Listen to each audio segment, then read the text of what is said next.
Raya Mears. I'm your English 160 instructor.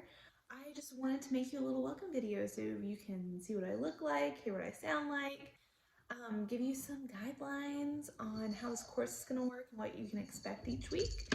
And sorry if my cat walks through the frame.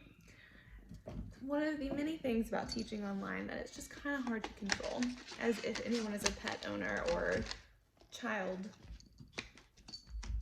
parent of a child, you understand. So just kind of wanted to give you a little walkthrough of how this course is going to work, what you can expect each week, and some things that I think are probably kind of important for you to know before you get started, like attendance, how I give you feedback, how you can contact me. So let's start with that. Best ways to contact me are through email or texting me or calling me. In the syllabus, I have given you my cell phone number as well as my email address. And that is my school email address. You can contact me at any time. 2 o'clock in the morning, 2 o'clock in the afternoon, it does not matter. However, I will not answer you at 2 o'clock in the morning, probably. I have two small children. I have a 3-year-old and a 1-year-old, so it's not completely out of the question that I might be up at that time. It's just I have given myself the boundaries of not checking my email at 2 o'clock in the morning. It probably just helps me sleep a little better. So if you are in need of like an immediate answer at 2 o'clock in the morning, here's what I want you to do. I start checking my email between 8 a.m. and 5 p.m. So regular business hours at a normal place of business. That is when I will answer your emails. If you find yourself 2 o'clock in the morning, like, I have to know the answer to this question right now, what I want you to do is to turn off your computer or whatever you're working on for my class and go to bed. Nothing in this class is that important. There's never going to be an emergency in English 160. Emergencies are things that you have to go to the doctor for, or things that you need to talk to a loved one about. English 160 is not going to present you with any emergencies this semester. If it's like, oh my gosh, I have to turn this in, not an emergency. I will not dock you points for being hours late. I will not even dock you points probably for being a few days late on most assignments. There are some assignments, and I have indicated them in our schedule of activities and our syllabus and in the content of the course, that you absolutely cannot turn in late, like the portfolio. But I'm never gonna say, oh my gosh, they turned this in 5 hours late. I'm not gonna do that. I'm not usually one to take off points for any kind of late work, because if you are rushing to make something up, chances are you have punished yourself enough. And your paper is just not gonna be as good as if you had taken the time on it. Now, there are a ton of reasons why things might be late. All I ask is that you let me know. If you're sick or someone else is sick that you are in charge of taking care of, things happen, life happens. You never have to tell me exactly what is going on. If you just let me know, hey, I'm gonna be a few days late on this, that's fine. And it also gives me a heads up that I need to check back later on for this assignment for you. And not like some late assignments, I will just wait until we get spring break to grade them. That being said, this leads me to my next point. This is an online class. This is not a self-paced class. Midlands Tech does not do self-paced. What that means is you don't get to work at your own pace. Like, you don't get to come into class this week and do the whole semester. That is not how English classes work. A lot of assignments that we do are scaffolding, so they build on top of each other. So you can't just go in and do all the assignments, because some assignments you have to wait from feedback from me or from your peers to continue on to the next part of the assignment. So while you don't have to have, you do actually, there are due dates there, so you have to have things done by a certain time. And there are definitely things that you can get done early, and I encourage you to do that. You also can't wait until the end of the semester and do all of the assignments. Even if you are in a course like that, do not do that. If you did not have time to do those assignments during the 14 weeks during the semester, I promise you, you do not have time to complete 14 weeks worth of assignments in a week or two. Just don't do it. Try to keep up with it. If you're having trouble with keeping up with stuff, again, just let me know. Next point I need to make is attendance. So your attendance in an online class is counted by the assignments that you do. So you may do some assignments late, and that's fine. You know, that's neither here nor there. You'll still be counted as present if you just do the assignment at some point. But if you do not do an assignment, it counts as an absence. This is very important for this very first week because you have a getting to know you Dropbox assignment. You have 2 assignments this week. You have a discussion where you just introduce yourself to us, and a getting to know you Dropbox assignment, okay, which the parameters you can find on our D2L course shell in week 1. You must do that to be counted as present during the first week of class. And if this is your first class that you're taking in college ever, you have got to be counted present that first week to stay in the class. If you do not do the assignment, it's not simple as just like logging into the class and you're counted as present. That's not how it works. You have to complete the assignments to be counted as present in the course. So to be counted as present this very first week, you need to do the getting to know you assignment. That will keep you from being removed from the class. If you are counted as a no-show in a class, which means you have not attended the first week, you will be taken out of the class, and it is extremely hard to get back in. And there are several reasons why that is so hard, but basically in my thinking is that the first week is when you're supposed to be like looking at all your assignments and stuff. If you can't do it the first week, it's going to be really hard to do that in the middle of the semester. You're probably going to be behind on some assignments. So it's just better to just dive in the first week and get all of your assignments in order, see what you have to do this week. Again, 2 assignments this week. Your week 1 discussion, which counts as 10 points, and you're getting to know you, which does not count for any points, but it is what counts you as present in this class. So you have to do that. If I don't see anything from you by Friday, I will email you just to remind you. Okay, so attendance. I just want to put in a little thing about plagiarism. Please do not do it. You will be reported to the college if I feel like you are intentionally plagiarizing something. If you have a question about citing things, please just ask me. I will help you in any way I can. If you have a question about anything, I will help you in any way that I can. But especially plagiarism, we have just found that has been more prevalent lately, and we will find out. So don't do it, okay? If you have questions about citation, which we will cover in the class, just ask me. It never hurts to ask, I promise.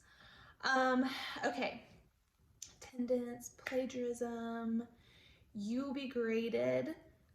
You can see, you need to go through the syllabus. The syllabus is a little long, but there are very important things like the course overview, how I grade you, the types of assignments that you'll be graded on, major documents, practice documents, workshops, and your portfolio. Now, I want to talk a little bit about workshops. Workshops, this is an online environment. And so with online environments, you know that we're going to have discussions and discussion posts. We are counting those as workshop assignments, which means you have to interact with each other.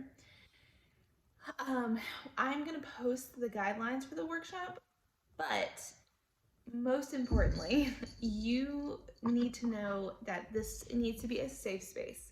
So it needs to be a space for people to be able to not hear hate language or, and when I say hate language, I mean like anything that is untoward.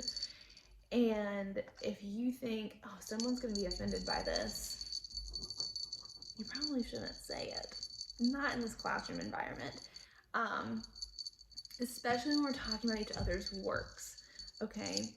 Because as you all know, when you put something out that you've written, you feel a little vulnerable. And if someone's telling you, oh, this is stupid, or this doesn't even make sense, that is not constructive feedback. Okay, someone might be saying something that is incorrect or does not make sense, but there's a much nicer way to say that than this is stupid. If someone says something you do not agree with.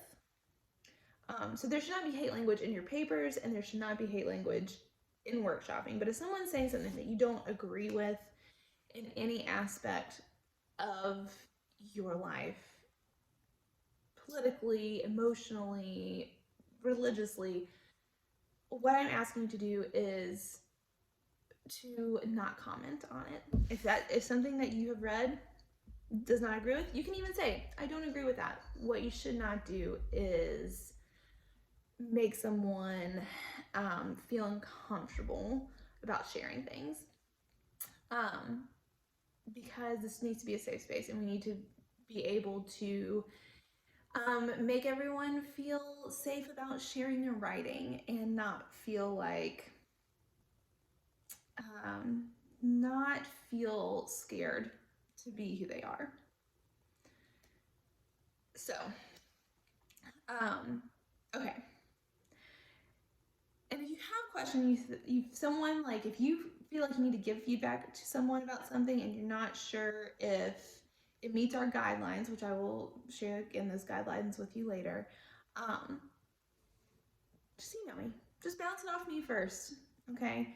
And I will say either, I think that you can word this a little bit in a more helpful way, or, yeah, sounds good, post it. And here is why. Like, obviously, I don't want anyone in here to ever feel like it's an unsafe place. But also, if you're trying to actually give someone feedback, the number one way to get them to not listen to you is to make it seem like you are trying to fuss at them. Sorry, that is such a mom word.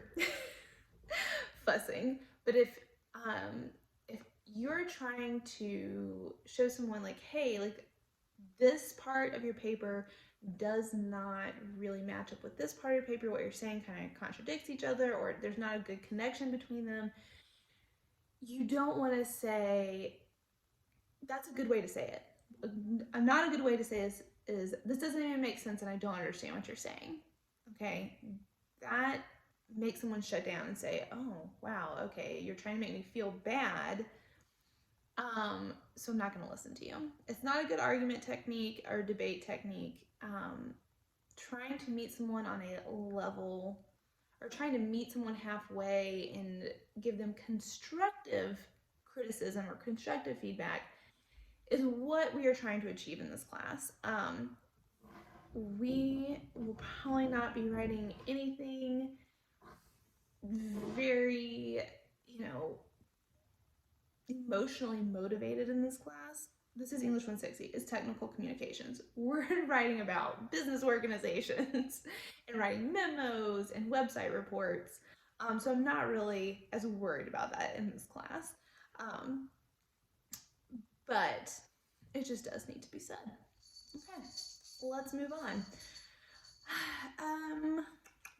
I will be posting. So every week you're going to go into content. and go to whatever week we're in, okay? And if you don't know what week we're in, you can go to schedule of activities and look at the dates and see what week we're in. Every week, you will be presented with a reading assignment, a viewing assignment, and a writing assignment. Reading assignments will come out of our book, Practical Strategies for Technical Communication, or links that I have posted in there. Viewing assignments will either be video lectures featuring yours truly or helpful videos I found along the way.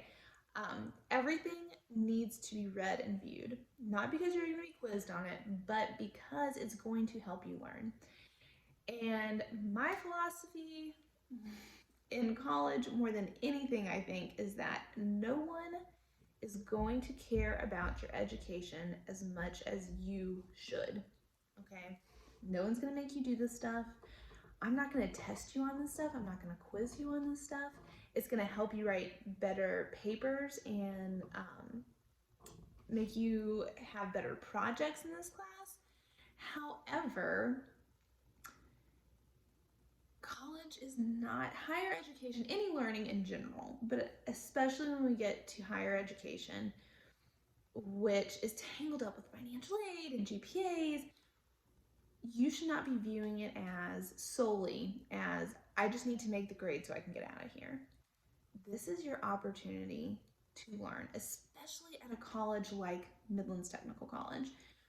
We are not just sitting here learning or reading stuff just to make a good grade. You are here to learn. You are here to absorb information and be able to use that in your real life, okay? Especially this class, we are going to be learning how to use writing techniques, learn about the writing process, these words like using like rhetorical situation and rhetorical appeals in your job. So this is stuff that you need to learn. So I don't want you to think about this class as meeting deadlines or making a grade. I want you to think of it as an opportunity to become a better employee at whatever job that you have or are going to have, and maybe even like a better human being, okay? Because some of these things that we learn are not just great things to use in business, they are great things to use when communicating literally with anybody else. So, you need to read and view all the assignments. Obviously, you need to do all the written assignments because they're graded. So you want to get a good grade. I do a point system. So every practice document and workshop assignment are 10 points. Your major documents are between 50 and 75 points. Your portfolio at the end is 400 points. So if you do not do the portfolio, which is your final project, final exam, you will not pass this class, okay? If you don't do all the major documents, you will not pass this class. So make sure that you are really prioritizing those assignments. All our practice documents and workshop assignments lead up to your major documents. So you need to really put a lot of intention and work in those too, because that's where I'm going to give you feedback and your peers are going to give you feedback before we get to the major document, which is going to be, you know, for the big points. I will be posting a video lecture this week, or actually two, I think I'm going to separate them, on grammar and writing correspondence and how to write a memo, because that is your first major document, is writing a memo. So I will post that probably later this evening. If you have any questions, please contact me. I will be available all day until 5 p.m. So yes, please view this. I'm going to post it in the news section. View this before you get started in the class. Okay, bye guys.